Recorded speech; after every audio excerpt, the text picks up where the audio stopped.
नमस्कार। आप सभी दर्शकों का ज्योतिष सरोवर में हार्दिक स्वागत है। अपनी आज की वीडियो में हम चर्चा करने वाले हैं मीन लग्न की जन्म कुंडली में सूर्य की महादशा कैसा परिणाम देगी। साथ ही हमेशा की तरह हमारे आज की वीडियो में भी एक दर्शक के प्रश्न का उत्तर दिया जाएगा। तो आइए चर्चा शुरू करते हैं। देखिए, मीन लग्न में सूर्य स्वामी होते हैं छठे भाव के, यानी 6th हाउस। अब छठा भाव एक अशुभ स्थान माना जाता है। छठे भाव से हम विचार करते हैं रोग का, शत्रु का, ऋण का। तो अब मन में यही ख्याल आता है और शास्त्रों में यही लिखा है कि अशुभ भावेश होने की वजह से सूर्य की महादशा अच्छा परिणाम नहीं देगी। यह सत्य है कुछ अपवादों के साथ। जी हाँ, और आज हम यही चर्चा करने वाले हैं कि किन परिस्थितियों में यह महादशा शुभ फल भी दे सकती है। अशुभ फल तो देगा, यह बादशाह देगी क्योंकि सूर्य यहाँ अशुभ भावेश है, परंतु कुछ ऐसी परिस्थितियां भी हैं जहां शुभ फल भी मिल सकते हैं, अच्छे परिणाम भी मिल सकते हैं। हम उसके बारे में भी जानेंगे। तो देखिए, जैसा कि मैंने कहा कि रोग का विचार, शत्रु का विचार, ऋण का विचार, इसके अलावा भी छठे भाव से हम विचार करते हैं कुछ और चीजों का। जैसे छठे भाव से विचार किया जाता है मामा मौसी का, यानी जातक के ननिहाल पक्ष का भी हम विचार करते हैं। छठे भाव से हम विचार करते हैं कंपटीशन का, क्योंकि यह भाव एक बहुत ही कुछ मायनों में यह भाव बहुत शुभ है। मैंने एक वीडियो भी तो बनाया हुआ है कि हमेशा छठे भाव को अशुभ मान देना यह सही नहीं है।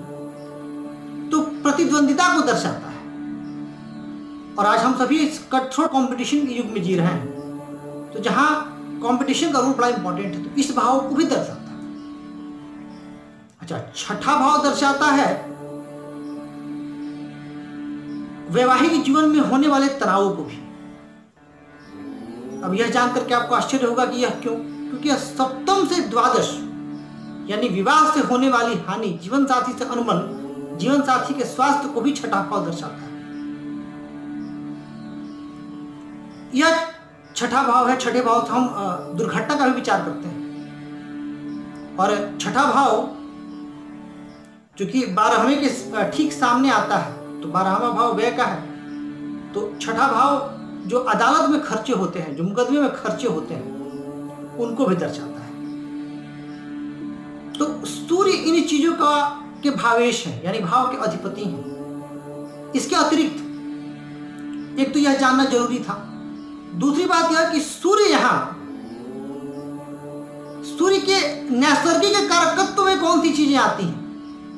तो सूर्य है मान सम्मान देने वाले ग्रह, पद प्रतिष्ठा देने वाले ग्रह, यश देने वाले ग्रह। सूर्य दर्शाते हैं आत्मबल को, सूर्य दर्शाते हैं पिता को। तो ये चीजें सूर्य से देखी जाती हैं। अब जब सूर्य की महादशा आएगी, तब यहां पर यह देखना बड़ा इंपॉर्टेंट हो जाएगा, बड़ा जरूरी हो जाएगा कि सूर्य किस भाव में स्थित है और किस राशि पर स्थित है।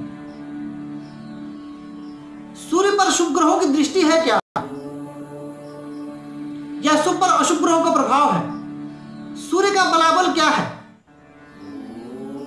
सूर्य कहीं अंशबल में कमजोर तो नहीं, सूर्य कहीं नवमांश और दशमांश में कमजोर तो नहीं। तो अब सारी स्थिति यहां सूर्य पर निर्भर हो जाएगी। क्योंकि देखिए, जो नैसर्गिक चीजें होती हैं, छठे भाव के अधिपति होने की वजह से वो चीजें होंगी। अब सूर्य की महादशा जब प्रारंभ होगी तो हो सकता है रोग हो।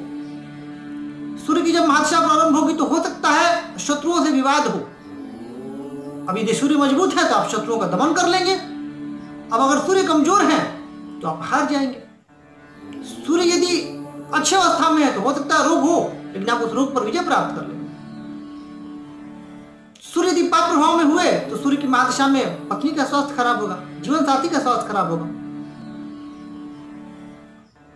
तो इस चीज को आकलन कर लेना बहुत जरूरी है, क्योंकि जो मैंने अध्ययन किया तो मीन लग्न की जन्म कुंडली के लिए यह कहा गया कि सूर्य अशुभ परिणाम देंगे, पर यदि सूर्य उच्च के हुए तो, अब अगर षष्ठेश उच्च के होंगे तब क्या परिणाम मिलेंगे? जैसे उच्च के कहाँ होंगे? मीन लग्न की जन्म कुंडली में सूर्य उच्च के होंगे धन भाव में। अब एक तरफ से जहां छठे भाव का धन भाव से संबंध बनना दर्शाता है ऋण को, पर यहां पर सूर्य चूंकि उच्च के हैं तो हो सकता है जातक ऋण लेके आगे बढ़ जाए। ठीक यही स्थिति होगी जब सूर्य लाभ स्थान में होंगे, संबंध जब लाभ स्थान से बनेगा तो हो सकता है जातक ऋण ले, कोई व्यवसाय शुरू करे, उसे बहुत आगे बढ़ जाए। तो परेशानी तो जातक के जीवन में आई, उसे ऋण लेना पड़ा, परंतु शुरुआती दौर में आई, उसके बाद वह जातक अपने जीवन काल में आगे भी तो बढ़ा। तो यह जानना बड़ा जरूरी हो जाएगा कि सूर्य की क्या स्थिति है। अब अगर यही सूर्य लग्न में हुए तो लग्न में होंगे मीन राशि पर, तो हालांकि अपनी मित्र गुरु की राशि में होंगे पर आजीवन रोगी बना देंगे, परंतु यदि पराक्रम में हुए तो पराक्रम में वृद्धि कर देंगे। भले ही शत्रु राशि पर चूंकि उस भाव में वो बली होते हैं तो पराक्रम में वृद्धि कर देंगे। यदि सूर्य राहु इत्यादि ग्रहों के साथ हुए, शनि के साथ हुए, तो सूर्य की महादशा बहुत ज्यादा कष्टदायक होगी। अब अगर हम अशुभ फलों की बात करें तो अशुभ फल ये मिल सकते हैं सूर्य की महादशा में, जातक को के पिता का स्वास्थ्य खराब हो सकता है, जातक खुद कर्ज में फंस सकता है, मित्रों से धोखा भी मिल सकता है, समाज में अपयश देखना पड़ सकता है, अपयश का सामना करना पड़ सकता है, कोई रोग बीमारी परेशान कर सकती है। परंतु यदि शुभ फलों की बात करें तो धन संबंधित मामलों में अगर लाभ स्थान में स्थित होगा तो बहुत अच्छा फल दे देंगे। एक और मन में सवाल आता है दर्शकों के कि अगर यहां पर सूर्य अष्टम भाव में स्थित हो गए तो क्या यह विपरीत राजयोग बनेगा क्या? देखिए, षष्ठेश का सप्तम में जाना, वहां सूर्य नीच के हैं।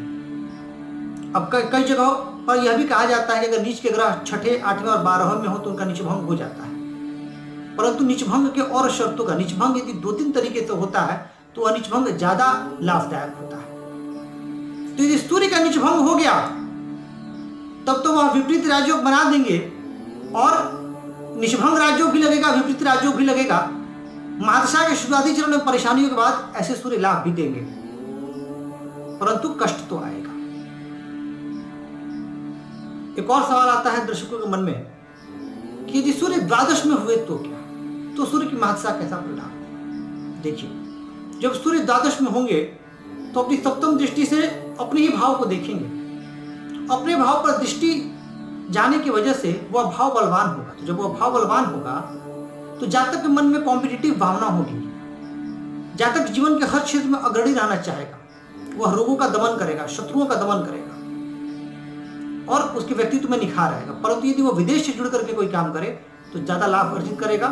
षष्ठेश का द्वादश में जाना विपरीत राजयोग का भी सृजन करेगा। तो मिला जुला करके स्थिति ठीक है। तो मीन लग्न वाले जो जातक हैं जिनकी सूर्य की महादशा प्रारंभ होने वाली है, वह निराश कतई न हो। यह महादशा उनको बुरे परिणाम देगी। कुछ ऐसी भी बातें होती हैं जहां पे लगता है कि षष्ठेश की महादशा चल रही है, परंतु भाव उपचय भाव भी है, यह भी आपको ध्यान रखना चाहिए। तो अच्छा फल भी आपको मिल सकता है। अब आइए एक दर्शक के प्रश्न को ले लेते हैं। दर्शक का नाम है रोहित जी।